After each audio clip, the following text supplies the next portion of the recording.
Historias de Ultratumba, tu canal del miedo. Era un domingo, a las 5 de la madrugada. La farmacia había tenido una noche inusualmente tranquila, y esperaba que fuera una de las últimas veces que me tocara cubrir un turno allí. Trabajar de noche cerca del cementerio no era lo que me incomodara al principio, pero con el tiempo, las historias que uno escucha y las sombras que parecen moverse pueden jugarte malas pasadas. El día anterior había salido con amigos. Apenas había dormido y, para ser sincero, las pocas horas de descanso no habían sido de las más sobrias. Pero así todo, me mentalicé para cubrir con mi turno. A las 7 de la tarde ya estaba en mi puesto, preparado para enfrentar las largas horas hasta las 8 de la mañana siguiente. La noche comenzó con calma, más de lo normal. Siempre me había parecido curioso cómo el barrio por lo general se mantenía en un estado de inusual tranquilidad durante los turnos nocturnos. Casi como si el lugar guardara cierto respeto o miedo. Quizás hacia los muertos, quizás hacia algo más. Las primeras horas transcurrieron sin problemas. Los clientes que llegaron lo hicieron buscando cosas simples, una aspirina, algo para el estómago, nada fuera de lo común. Pasé la mayor parte del tiempo en el pequeño cuarto trasero de la farmacia, entreteniéndome con un artículo policial que había encontrado en internet. Era de esos casos duros que te atrapan al instante. De pronto sonó el timbre. Fui hacia la ventanilla y para mi sorpresa no había nadie. No era la primera vez que pasaba algo así. Algunos se creen graciosos haciendo bromas con el viejo truco de timbre y la corrida. Sin embargo, algo en el silencio se quedó después de que me puso los pelos de punta. Volví a mi cabina e intenté distraerme leyendo otro artículo, esta vez sobre el cementerio cercano. El texto decía que, hace décadas, los primeros cuerpos enterrados allí pertenecían a una secta. Encontré fascinante y poco perturbador que ese detalle había pasado desapercibido para mí, pero no pude seguir leyendo. El timbre volvió a sonar. Al abrir la ventanilla me encontré con un anciano. Su aspecto era inquietante. Vestía ropas negras deshilachadas y llevaba un bastón de madera tan viejo que parecía sacado de otra época. Lo que más me impactó fueron sus manos. Sus dedos estaban desnudos, carentes de uñas, como si hubieran sido arrancadas hace mucho tiempo. «Niño, ¿sabes dónde está el cementerio?», gruñó con una voz grave, casi inhumana, que hizo vibrar algo dentro de mí. Mi reacción fue automática. Cerré la ventanilla de golpe y corrí de regreso a mi cabina, trancando la puerta atrás de mí, respirando agitado, intentando convencerme de que todo era producto de mi cansancio y tal vez de lo que había consumido la noche anterior. Cuando volví a mirar mi celular, vi nuevamente la foto del investigador del artículo. Su rostro transmitía una vida y una energía que ahora me resultaban inquietantes. ¿Qué le había pasado a ese hombre? ¿Qué había descubierto en el cementerio? Antes de poder tomar la lectura, el celular se me resbaló de las manos por los nervios. Me agaché para recogerlo, pero en ese preciso momento el timbre volvió a sonar. Mi corazón se aceleró. Rogaba que fuera otra persona, cualquiera menos aquel anciano. Sabía que no podía ignorar el timbre. La cámara de seguridad apuntaba directamente a la ventanilla. Y no atender podría costarme problemas en el trabajo. Con una mezcla de miedo y resignación, fui a abrir la ventanilla. No había nadie. Pero esta vez el aire había cambiado. Un viento fuerte soplaba en dirección al cementerio. El cielo, que antes había visto despejado, ahora cubierto de nubes oscuras que se movían con rapidez. Un escalofrío recorrió mi espalda. Intenté convencerme de que todo era imaginación mía, de que el cansancio y la paranoia estaban jugando conmigo. Sin embargo, no podía sacarme de la cabeza la imagen de aquel anciano, ni la sensación de que algo estaba terriblemente mal. Solo quedaban unas pocas horas para el amanecer, y en ese momento, lo único que deseaba era poder llegar rápido a mi casa. Había sido descortés con el anciano, y la culpa comenzó a inquietarme. Luego recordé la cámara.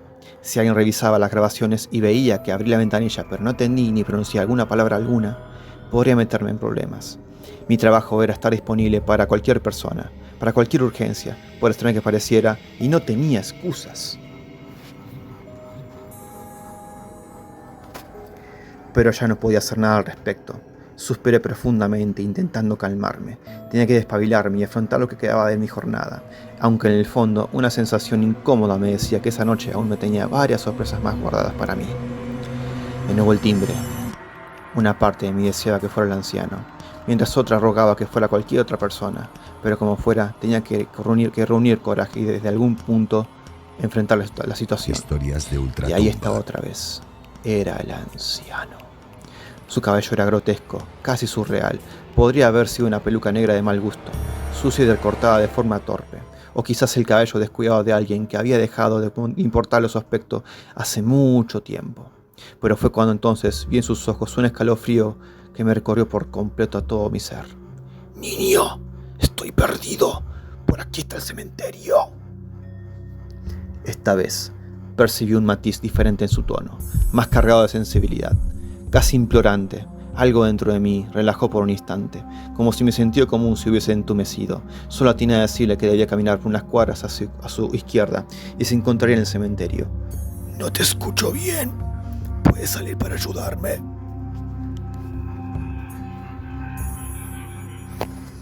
El terror se apoderó de mí. Sabía perfectamente que una de las reglas de la farmacia era asistir en persona a cualquier cliente que estuviera en una situación de emergencia, incluso si eso significara salir de la farmacia. Pero mi instinto de supervivencia se activó. Tartamudeando le dije que no nos tenía permitido abandonar la farmacia por cuestiones de seguridad. Puedes salir. De verdad, necesito ir para allá. Y tú tienes que venir conmigo. Mis nervios colapsaron. La frase retumbó en mi cabeza como un eco interminable. Cerré la ventanilla de golpe y con manos temblorosas aseguré la cerradura. Desde el exterior, el viento comenzó a azottar con fuerza, golpeando la puerta de la farmacia mientras una tormenta se desataba repentinamente. Solo falta que ahora haya un corte de luz, pensé, intentando calmarme, aunque por suerte sabía que el generador de emergencia mantendría funcionando los equipos esenciales. Aún así, mis pensamientos volvían al anciano, a su tono, a su frase, como una grabación repitiéndose en el bucle en mi mente. Busqué en el celular para distraerme con el artículo que había leído antes. Pero apenas logré desbloquearlo cuando unos golpes fuertes y violentos sacudieron la puerta principal. Eran agresivos, furiosos, como si alguien estuviera, o algo, decidido a entrar a toda costa. Apagué de inmediato a la luz del cartel de abierto, temblando, y corrí hacia la cabina. Cerré la puerta con llave y me acurruqué en la silla, dejé el celular a un lado y sin atreverme a mirar nada más. Y en ese momento no me importaba si alguien o algo había llegado realmente a la farmacia, si las cámaras grabarían algo sospechoso, o si me despedirían por ignorar el trabajo. Lo único que quería era estar en mi casa, con mi familia, lejos de la madrugada, que se había convertido en una auténtica pesadilla. Faltaban 2 horas para que terminara mi turno, pero cada minuto parecía eterno, y aún así no podía dejar de pensar en ese ser, su rostro decadente, sin uñas, sin labios, y ese cabello grotesco, como arrancado de una visión demente. Su visión resonaba en mi mente, y tú tienes que venir conmigo. No lograba decidir si estaba al borde de un ataque de nervios por los excesos del día anterior, o si estaba siendo testigo de algo más. Algo inexplicable, algo que no podía racionalizar, pero que sentía con cada fibra de mi ser, la inconfundible manifestación de un horror que no pertenecía a este mundo. Capaz habían pasado 30 minutos y 1 hora. Ya me había tomado 3 cafés, intentando mantenerme despierto, alerta, pero un pensamiento me golpeó de repente, sorprendiéndome de no haberlo tenido antes. Pedir ayuda. Decirle a mi hermano, o a quien fuera, cualquier excusa absurda con tal de que vinieran y me sacaran de allí. Si fuera por mí, ya habría salido corriendo, pero no podía hacerlo solo. Las calles estaban desiertas, un vacío se extendía como una amenaza constante, y con eso, esa cosa acechando cerca durante horas. La idea de caminar solo era impensable. Tomé el celular y con manos temblorosas marqué el número de mi hermano. Escuché el tono de llamada. 1, 2, 3 intentos. Nadie respondía. Probé de nuevo, una y otra vez, pero no hubo respuesta. Frustrado casi por inercia, miré los mensajes que tenía acumulados en el teléfono. Entonces, lo vi. El artículo. Mejor dicho, la foto del nombre del artículo. Algo llamó mi atención. Algo que había pasado desapercibido. Acerqué la imagen, hice zoom y lo noté. Sus ojos. Eran los mismos ojos que lo del anciano. Mi corazón dio un vuelco, como si algo helado enroscara en mi pecho. Antes de que pudiera procesarlo, el celular vibró en mi mano, sobresaltándome. Era mi hermano, contesté de inmediato, y su voz sonaba alarmada al otro lado de la línea. ¿Qué pasó? ¿Estás bien? ¿Por qué me llamas a esta hora desde el trabajo? No pude dar una explicación coherente, solo logré decirle, ven a por mí a cuanto antes, luego te explico. Él dudó un momento, pero respondió: en 15 minutos estoy ahí. Trata de relajarte mientras tanto, ¿sí? Relajarme. Ironía pura. Eso era exactamente lo que me había llevado a este desastre. La búsqueda de distracción, el intento de saciar mi curiosidad absurda. Me habían arrastrado hasta este punto, pero su promesa me dio algo de alivio. 15 minutos. Pensé en ellos como una cuenta regresiva. Quizás, si lograba salir de esto, podría escribir una novela sobre todo lo que estaba viviendo. Pero esos pensamientos no me calmaban. Era una forma de evadirme mientras el miedo seguía acechando, como una sombra al borde de mi conciencia. Finalmente, los 15 minutos pasaron. El sonido de la bocina afuera rompió el silencio. Era el auto de mi hermano. Por primera vez en horas sentí una chispa de esperanza. Estaba a punto de salir de este lugar, de este horror que parecía no tener fin. Pero incluso mientras me dirigía a la puerta, algo dentro de mí seguía preguntándose si realmente iba a dejarlo todo atrás o si aún me estaba esperando allá afuera. Estaba completamente seguro de lo que mi mente quería procesar. Había sido el mismo hombre, pero ¿cómo podía ser si solo habían pasado 10 años? No importaba nada ya. Lo único que tenía claro era que debía salir de ese lugar cuanto antes. Preparé mis cosas con rapidez, dejando una nota al borde del escritorio. Traté de explicar, aunque sabía que lo que escribí solo haría que pensaran que me había vuelto loco de la noche a la mañana. Nunca mejor dicho. Abrí la puerta. El sol comenzaba a asomarse tímidamente, pero la noche seguía siendo más fuerte, aferrándose al cielo como un último aliento oscuro.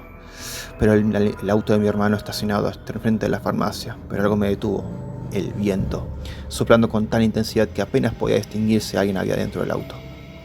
Las luces del auto y las bocinas, que antes sonaban insistentes, se habían silenciado. Un escalofrío me recorrió. Lo último que hice antes de caminar hacia el auto fue cerrar con llave la farmacia. En la nota había escrito que las llaves las enviaran a mi casa. No pensaba volver, ni siquiera para entregarlas. Cerré la puerta, giré sobre mis talones y miré. No había nadie. Con el corazón acelerado, llegué al auto y abrí la puerta. Entré apresurado, dejando escapar un suspiro que no sabía que estaba conteniendo. Finalmente, estaba a salvo, o eso creía. Me acomodé en el asiento y sin saber por qué saqué el teléfono de mi bolsillo. Tenía que cerrar ese maldito artículo, borrar la foto. Necesitaba alejarme de todo lo que me acordara esa noche mientras le contaba a mi hermano todo lo que había vivido. Pero algo ocurrió. De repente, algo cayó en mi regazo. Una peluca. La reconocí de inmediato. Era el pelo del anciano. Antes de que pudiera voltearme, antes de que mi mente pudiera procesar el horror que sentía, escuché una voz profunda, grave y demasiado cerca. Finalmente vendrás conmigo. Si te gustan este tipo de historias de terror, regálanos tu like, comenta si alguna vez te pasó algo tenebroso, cuéntanos tu historia y no olvides suscribirte al canal.